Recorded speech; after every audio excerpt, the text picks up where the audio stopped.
اہل حدیث اور دیوبندی میں فرق بتائیں. یہ کون ہے بھائی؟ دیکھو دیوبند جو ہے نا، دیوبند تو کوئی نیا مسلک ہے نہیں. بر صغیر میں جب اسلام آیا نا تو فقہ حنفی کی شکل میں آیا ہے. فقہ حنفی تو ملیشیا میں اسلام گیا ہے فقہ شافعی کی شکل میں. تو یہ جو چار مکاتب فکر ہے نا، حنفی، مالکی، شافعی اور حنبلی، یہ چاروں صحیح ہیں. ان میں سے کسی ایک کو فالو کرنا چاہیے اور تینوں کو درست سمجھنا چاہیے. باقی یہ دیوبندی نام جو پڑا ہے یہ بریلوی حضرات کے مقابلے میں پڑا ہے، ورنہ ہے وہ سب حنفی ہی. تو حنفیوں میں جو علماء بر صغیر میں بدعت کے خلاف ہو گئے ان کو لوگوں نے دیوبندی کہنا شروع کر دیا، اور جو تیجے 40ویں اور اذان سے پہلے صلاۃ والسلام کے قائل تھے ان کو لوگوں نے کیا کہنا شروع کر دیا؟ بریلوی. یہ بھی لوگ اعتراض کرتے ہیں نا کہ یہ دیوبندی فرقہ تو آج سے 150-200 سال پہلے پیدا ہوا ہے، تو اس سے پہلے تو یہ فرقہ تھا ہی نہیں، تو جو فرقہ بعد میں پیدا ہوا ہو وہ صحیح کیسے ہو سکتا ہے؟ اصولی طور پر تو بات صحیح ہے کہ جو فرقہ ہی پہلے نبی کے دور میں تھا ہی نہیں وہ صحیح کیسے ہو گیا؟ تو خوب سمجھ لیں، نہ دیوبندی تھے نہ بریلوی، حنفی تھے. بر صغیر میں جب آیا نا اسلام تو فقہ حنفی کی صورت میں آیا ہے. تو اس لیے میں اپنی نسبت فقہ حنفی کی طرف کرتا ہوں، فقہ حنفی کی طرف میں اپنی نسبت کرتا ہوں. تو یہ نام جو یہ تو لوگوں نے کر دیے ہیں کہ حنفیوں میں جو تیجے 40ویں کے قائل ہیں ان کو لوگ بریلوی کہتے ہیں، جو تیجے 40ویں کے قائل نہیں ان کو لوگ کیا کہتے ہیں؟ دیوبندی کہتے ہیں. تو یہ اس تکلف کی ضرورت نہیں ہے کہنے کی، تو حنفی کہنے کی بھی ضرورت نہیں ہے، لیکن اگر کہیں ضرورت پڑتی ہے تو انسان یہ لفظ استعمال کر سکتا ہے، ورنہ ضرورت اس کی بھی نہیں ہے. لوگ کہہ سکتے ہیں کہ فقہ حنفی بھی تو نبی کے دور میں نہیں تھا. فقہ حنفی کے مسائل تھے، نام نہیں تھا. جیسے مصحف عثمانی کا نام نہیں تھا نبی کے دور میں، مرتب بعد میں ہوا ہے، مگر مصحف عثمانی نبی کے دور میں موجود تھا، مگر مرتب کس نے کیا؟ حضرت عثمان نے. تو فقہ حنفی، شافعی، مالکی یہ سارے نبی کے دور میں تھے، ان کو مرتب بعد میں کیا گیا تو نام ان کا بعد میں رکھا گیا ہے.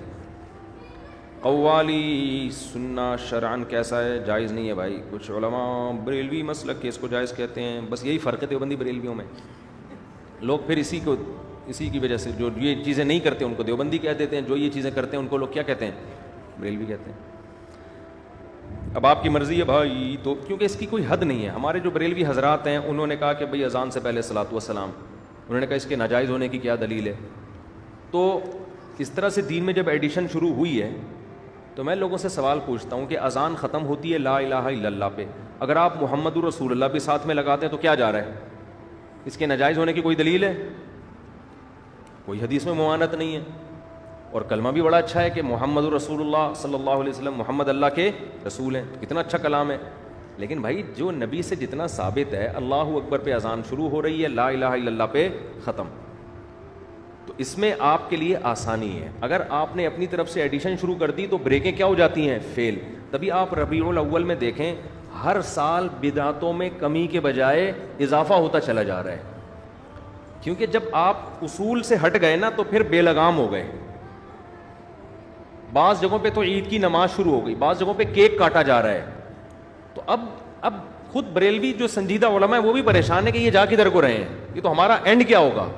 تو بھائی یہ اینڈ اس کا فطری اینڈ نتیجہ ہے، یہ ایسا ہی ہونا تھا، اور اگلے سال اس سے بھی زیادہ ہوگا، اور اگلے سال پھر اس سے بھی زیادہ. تو یہ پہلے آپ دیکھیں دیوبندی بریلویوں میں فاصلے کم تھے، پہلے فاصلے کم تھے، اب یہ فاصلے کیا ہوتے جا رہے ہیں؟